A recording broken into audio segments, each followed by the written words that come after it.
अपनी चालाकियों पे डाल के पर्दा चेहरे पे नकाब लिए फिरते हैं। जिनके खुद के बही खाते बिगड़े हैं वो दुनिया का हिसाब किए फिरते हैं। कि आइए तुम्हारी बहन का हम लोगों ने रेप कर दिया है और इसको ले जाओ, इसका इलाज कराओ। 10 मिनट में चाहो तो अपने राहुल यादव को बचा लो, नहीं तो 10 मिनट में इसको मार दिया जाएगा। जितेंद्र यादव को रोक करके गाड़ी में उसका फेक इनकाउंटर कर दिया जाता, उसका जीवन बर्बाद कर दिया जाता। यूपी कॉलेज में सरेआम एक लड़के को 8 गोली मारी जाती है। तो उत्तर प्रदेश के मुख्यमंत्री का रिकॉर्ड देखिए ना, इनके इतने आपराधिक रिकॉर्ड रहे हैं।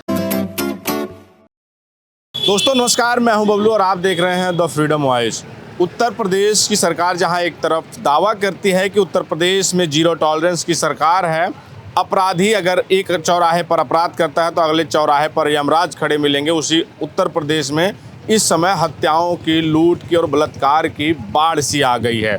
मामला चाहे सुल्तानपुर का हो, चाहे मथुरा का हो या फिर देवरिया का हो। सुल्तानपुर में बिसावा गांव में राहुल यादव की ऐलानिया हत्या कर दी जाती है और उसे पहले घर से बुलाया जाता है और पीट कर कहा जा रहा है कि जो परिवार का आरोप है, पहले उसे पेड़ से लटका कर उसकी हत्या की और उसके घर वालों को फ़ोन करके ये कहा जाता है कि 10 मिनट का समय अगर अपने बेटे को बचा सकते हो तो बचा लो। वहीं आरोप है कि देवरिया में एक विश्वकर्मा समाज के जो कर्मचारी थे, शिक्षक थे, उनकी हत्या अज्ञात लोगों ने कर दी। इसी पर बातचीत करने के लिए हमारे साथ अजीत यादव जी हैं। बात करेंगे समाजवादी पार्टी के राष्ट्रीय प्रवक्ता।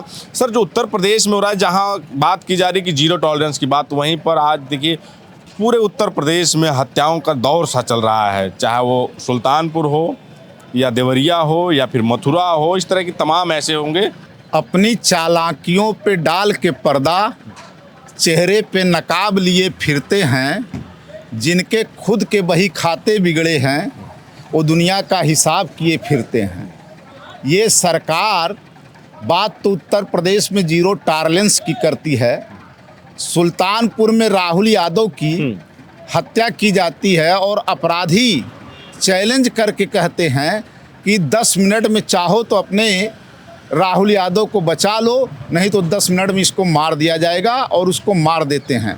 और उसके परिवार के लोग जब थाने में FIR करने जाते हैं तो 3 दिन तक उसकी FIR नहीं लिखी जाती है। उसके FIR पर 3 दिन तक थाने में विचार नहीं किया जाता। आज उत्तर प्रदेश में ही नहीं, जब से ये सरकार आई है, इनके जो स्वजाती सामंतवादी सोच के माफिया, गुंडे, अपराधी, चोर उचक्के हैं, आप देख लीजिए कि HPCL के 2 अधिकारियों की हत्या इनके स्वजाती गुंडे अजय प्रताप सिंह ने कर दिया। एक उसमें एक गुप्ता मारा गया, एक मिश्रा मारा गया। वो अधिकारी थे, मामला पैसे की लेन देन का था और वो लोग भी पहले शिकायत कर रहे थे कि हमारी हत्या हो सकती है, वहाँ पे मार दिया जाता है। सुल्तानपुर में राहुल यादव किस तरीके से खुली चैलेंज करके मार दिया जाता है। अभी आप 1-2 साल पहले जाएंगे, लम्हुआ में एक लड़का जो है पंचायत चुनाव की तैयारी कर रहा था, उसको भी हत्या कर दी जाती है और उसकी भी FIR नहीं लिखी जाती है। आप नोएडा में जाइए, जिम ट्रेनर जितेंद्र यादव को रोक करके गाड़ी में उसका फेक इनकाउंटर कर दिया जाता, उसका जीवन बर्बाद कर दिया जाता है, जबकि कोई अपराध नहीं, उसके थाने में कोई भी केस नहीं उसके खिलाफ जितेंद्र का। पुष्पेंद्र यादव को एक दरोगा पैसा अपना जो दिया था, मांग रहा था, उसके लिए पुष्पेंद्र यादव की हत्या कर दी जाती है। और उससे भी बड़ी बात और घिनौनी बात यह है कि पुष्पेंद्र यादव के परिवार को जब न्याय नहीं मिलता, उसकी पत्नी जो है आत्महत्या करके सुसाइड नोट में लिख करके जाती है कि मेरे पति की हत्या हो गई और मुझे न्याय नहीं मिल रहा है, इस सरकार में मेरा जीवन बर्बाद हो गया, मैं आगे जी करके क्या करूंगी। और मैं श्राप देती हूँ इस सरकार को कि इसके आने वाली पीढ़ियाँ जो है इस पाप को भुगतेंगी और आत्महत्या कर लेती है। बनारस में आप देख लीजिए, यूपी कॉलेज में सरेआम एक लड़के को 8 गोली मारी जाती है, भीड़ के बीच में मारी जाती है। तो इस तरीके से पूरे उत्तर प्रदेश में इस समय हत्याओं का दौर चल रहा है। बलात्कार का तो वो आलम है, आप देख लीजिए संभल में एक लड़की का गैंग रेप करते हैं और जो गैंग रेप करने वाले अपराधी हैं, जो बलात्कारी हैं, वो उसके भाई को फ़ोन करके कहते हैं कि आइए तुम्हारी बहन का हम लोगों ने रेप कर दिया है और इसको ले जाओ, इसका इलाज कराओ। इस तरीके से अपराधी बेखौफ हो गए हैं, इतने मन बढ़ गया अपराधियों का कि उत्तर प्रदेश में चाहे वो बलात्कार हो, चाहे वो हत्या हो, चाहे डकैती हो, चाहे छिनैती हो, उत्तर प्रदेश इस समय नंबर 1 है। चाहे वो बेरोजगारों के लिए पेपर लीक का मामला हो, उत्तर प्रदेश नंबर 1 पे है। जो घटनाएं हो रही, घटनाएं होना एक बात है, लेकिन उस पर कार्रवाई, चाहे कार्रवाई को जिस तरह से पुलिस का रवैया है, चाहे वो अभी सुल्तानपुर का मामला हो, 3 दिन राहुल यादव की बॉडी को रखना पड़ा, तब जाकर FIR दर्ज हुई। उसके बाद यही मामला देवरिया का है, पंकज विश्वकर्मा जो शिक्षक थे, उनकी जो है हत्या हो जाती है और उनके आनन फानन में, उनके परिवार का आरोप है कि आनन फानन में पुलिस ने जो है अंतिम संस्कार करवा दिया। तो ये जो पुलिस का रवैया, इस पर जो कैसे क्या देख रहे हैं? अगर बताना शुरू कर दूंगा, हमारे आजमगढ़ के फुलवरिया के पास, माहुल के पास मौर्य समाज के पूरे परिवार की हत्या कर दी गई थी। केशव प्रसाद मौर्य जी गए थे। आज तक वह परिवार जो है प्रताड़ित हो रहा है, परेशान किया जा रहा है। कौन लोग थे मारने वाले? इनके स्वजाति मुख्यमंत्री के वो गुंडे थे। आज तक कार्रवाई उनके ऊपर ढंग से नहीं हो पाई, उनके घरों पर बुलडोजर नहीं चल पाया। क्यों? मौर्य समाज से।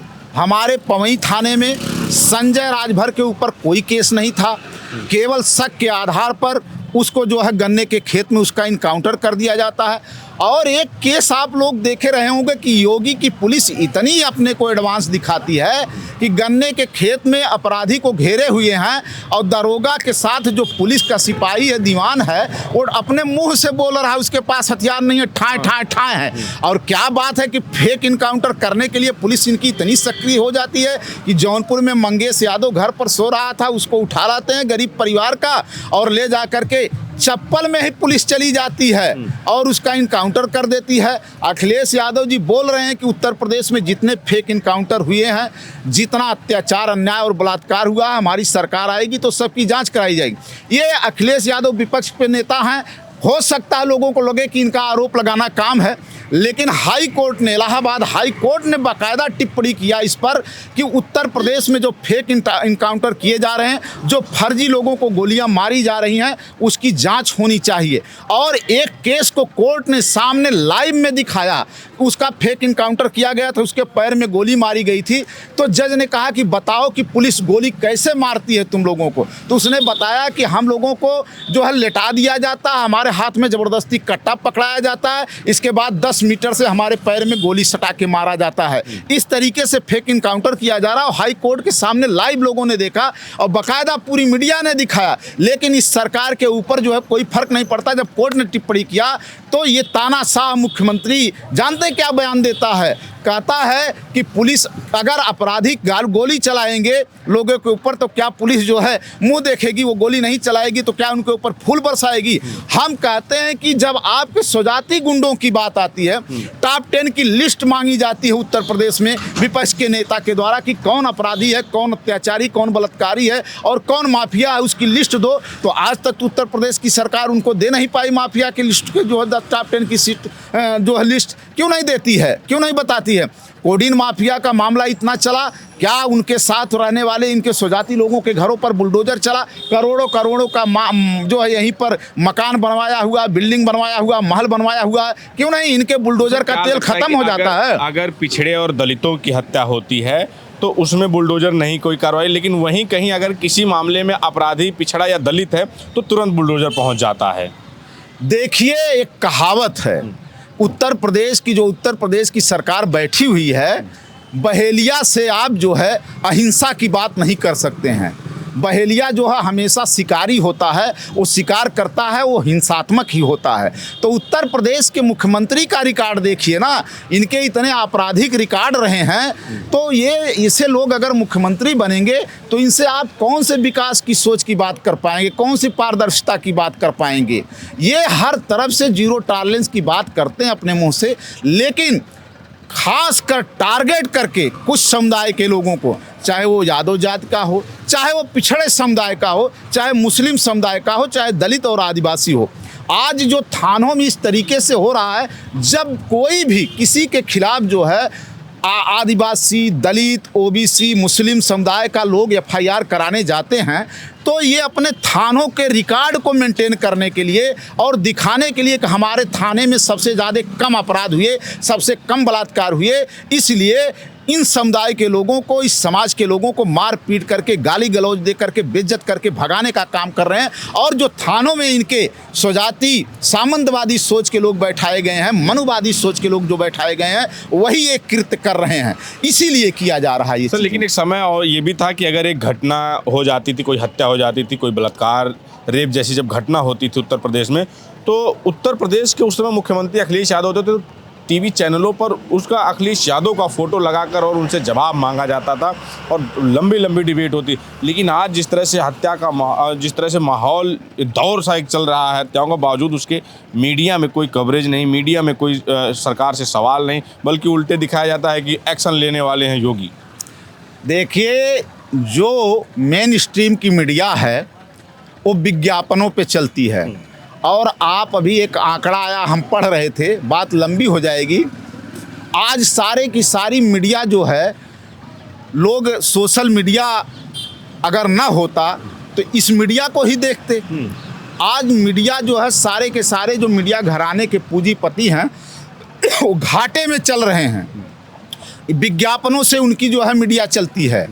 विज्ञापन अगर सरकार देना बंद कर देगी, वो विज्ञापन के डर की वजह से हम लोग टीवी चैनलों में जाते हैं तो पूछते हैं कि आप लोग सही चीज़ें क्यों नहीं दिखा रहे हैं। ये एनसीआरबी का डाटा है आपके पास, पेपर लीक का मामला इस तरीके से उत्तर प्रदेश में, आरक्षण का मामला, सामाजिक न्याय का मामला, यूजीसी का मामला है, इस तरीके से कर रहे हैं लोग। तो आप लोग क्यों नहीं सच्चाई को दिखाना चाहते हैं। उत्तर प्रदेश में अखिलेश जी की सरकार थी तो आप लोग फोटो लगा करके दिखाने का काम करते थे, उनको बदनाम करने का काम करते थे। लेकिन अब तक की जितनी सरकारें आई हैं, हम ये नहीं कहते हैं कि आज सरकारों में काम नहीं हुआ होगा, लेकिन अगर देखा जाए तो अखिलेश यादव जी ने 2012 से 2017 के बीच में जितना काम किया है, इस विजनरी नेता ने शायद ही किसी मुख्यमंत्री ने किया होगा। उत्तर प्रदेश के मुख्यमंत्री और देश के प्रधानमंत्री केवल फीता काटने का काम कर रहे हैं, उद्घाटन करने का काम कर रहे हैं। हिसार में बताइए, एक स्टेशन का लगभग 56 बार उद्घाटन कर दिया हमारे देश का प्रधानमंत्री। उसी तरीके से हमारे मुख्यमंत्री बताएं, लखनऊ में जो अखिलेश यादव ने मेट्रो चलाया था, आप लोग मीडिया में, सोशल मीडिया से हैं, आप बताइए कि एक भी स्टेशन बढ़ा? नहीं बढ़ पाया। चार जो है का नाम से जिलों में लगभग अखिलेश यादव ने मेट्रो की शुरुआत किया था। और हाईवे की जो सोच थी, एक्सप्रेसवे की जो सोच थी, अखिलेश यादव की सोच थी। इकाना स्टेडियम में खेलने के लिए जो है बच्चों के अंतर्राष्ट्रीय खेल होने लगा, लखनऊ में बंद था। तो अखिलेश यादव जी की जो सोच थी, लेकिन मीडिया जानबूझकर बदनाम करती थी और झूठ बोलने का काम करती थी। मीडिया पूरा सीरीज चलाती थी कि आयोग के भर्तियों में अखिलेश यादव को जो बदनाम किया गया कि 86 में 56 यादव हो गए। आज तक 2012 से लेकर 2017 के एक विज्ञापन में कभी 86 पोस्ट जो है एसडीएम की आई ही नहीं थी। वो बदनाम किया गया और मीडिया में इसका बकायदा चला करके इनको जो है सरकार से किस तरीके से हटाया जाए, ये लोग, देश के लोग और ये भाजपा के लोग चाहते नहीं, और लोग जो इनके अंधभक्त हैं वो चाहते नहीं कि देश में विकास हो। आप लोग भी प्रमुख विपक्षी दल हैं, जितनी भी हत्याएं हुई हैं उनमें सिर्फ प्रेस कॉन्फ्रेंस और बयान दे के काम चला लेते हैं। आपने कौन से सड़क पे उतरे आप इन हत्याओं के? अभी जनता तो जानना चाहती है ना। नहीं, समय समय पे अखिलेश यादव जी का निर्देश होता है, आंदोलन होता है, और हमारे कार्यकर्ता समाजवादी पार्टी के जो ज़िलों में हैं, आज जो किल्लत गैस की है, जा करके अखिलेश यादव जी का बयान देख लीजिए उठा करके। उन्होंने कहा कि समाजवादी पार्टी के जो कार्यकर्ता हैं, समाजवादी पार्टी के जो पदाधिकारी हैं, जो लाइनों में लगे हुए लोग हैं, गरीब गुरबे वाले, सारे के सारे लोगों की जा करके आप लोग मदद करिए। अखिलेश यादव जी का निर्देश हुआ, उन्होंने बयान दिया है बाकायदा प्रेस करके। ऐसा नहीं कि समाजवादी पार्टी के लोग। आप बताइए और कौन पार्टी लड़ रही? केवल समाजवादी पार्टी ही तो विपक्ष की भूमिका में सही ढंग से उत्तर प्रदेश में लड़ रही है।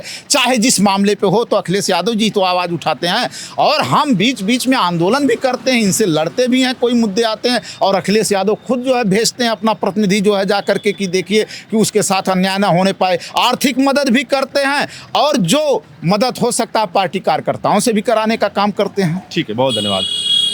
तो ये अजीत यादव जी थे, अपनी बात रख रहे थे। इस पर आपकी क्या प्रतिक्रिया हमें जरूर बताएं। बने रहें हमारे साथ, मिलें किसी अन्य वीडियो में। धन्यवाद।